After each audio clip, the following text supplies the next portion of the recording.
Madhab ini muncul pertama kali di kota Baghdad. Madhab ini berprinsip bahwasanya sumber dari hukum Islam ataupun fikih itu hanyalah nas-nas yang dohir, baik yang terdapat di Al-Quran ataupun di hadis. Itu artinya madhab ini menolak istihsan, kias, sadu daroi, maslahat, dan segala yang memberikan ruang bagi logika.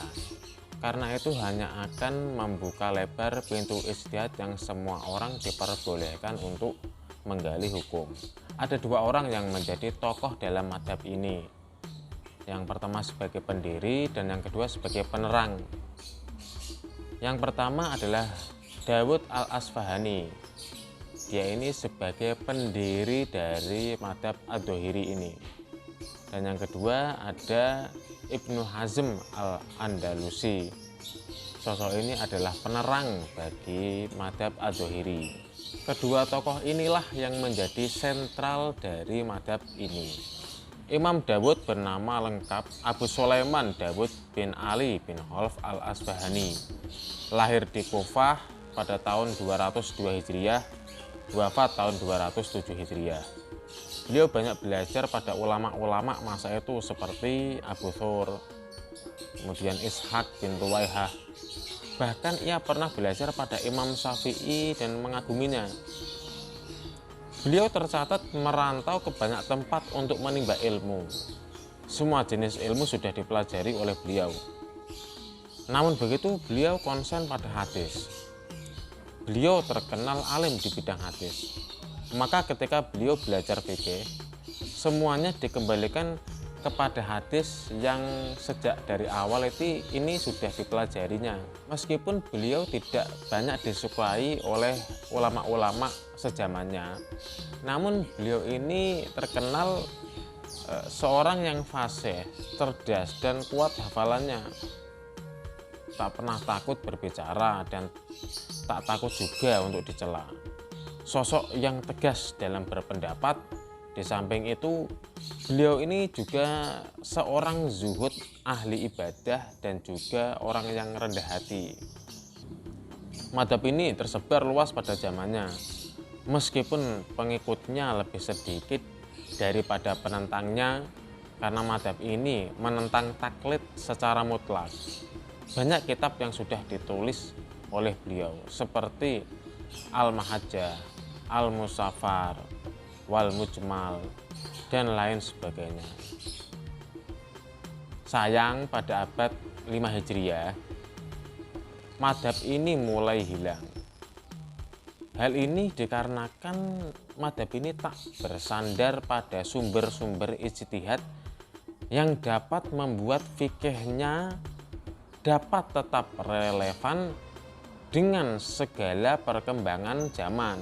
Kemudian ketika Ibnu Hazm al-Andalusi ini muncul pada abad ke-5 Hijriah, dengan segala usahanya, madhab ini muncul kembali. Kemudian dibangun kembali dengan membuat dasar-dasar madhab. Beliau ini bernama lengkap Abu Muhammad Ali bin Ahmad bin Said bin Hazm bin Ghalib bin Soleh bin Abu Sufyan bin Zaid, namun terkenal dengan panggilan Ibnu Hazm. Ayahnya mempunyai pangkat pada zaman dinasti Umayyah di Andalusi. Jadi Ibnu Hazm ini lahir sebagai keluarga yang kaya dalam rumah penguasa berkedudukan penting. Beliau ini lahir di Kurtubah atau Cordoba tahun 384 Hijriah, kemudian wafat pada tahun 456 Hijriah. Sedari kecil, beliau ini rajin belajar. Semua ilmu agama dipelajarinya. Hafal Quran, belajar fikih Maliki untuk pertama kali.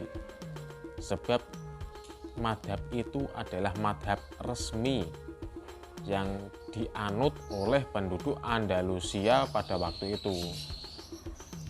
Namun begitu beliau tetap bebas memilih madhab.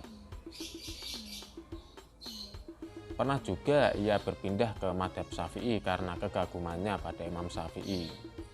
Namun kemudian beliau meninggalkannya karena beliau tidak cocok. Sebagaimana madhab lain, madhab Adh-Dhahiri ini dalam istinbat hukum juga mengambil sumber-sumber yang urutannya sebagaimana berikut. Yang pertama adalah Al-Quran, yang kedua adalah As-Sunnah atau hadis, dan hadis ini yang diterima hanya hadis yang mutawatir dan juga ahad. Jadi hanya dua, mutawatir dan juga ahad. Kemudian ijma. Ijma di sini adalah ijma pada zaman sahabat saja, bukan pada zaman setelahnya. Kemudian yang terakhir ada istishab. Istishab ini artinya semua perkara ini pada awalnya hukumnya adalah boleh atau mubah sampai ada nas-nas atau kecuali ada nas-nas yang mengharamkannya. Meskipun Ibnu Hazm ini terkenal keras dalam memegang dohir-dohir nas, menjauh dari kias dan juga logika. Namun terkadang beliau memiliki teori-teori dan hukum baru yang mana teori hukum baru itu tidak menyulitkan orang lain, dan inilah ciri dari ulama yang sejati, yaitu tidak menyulitkan orang lain atau tidak menyulitkan umat.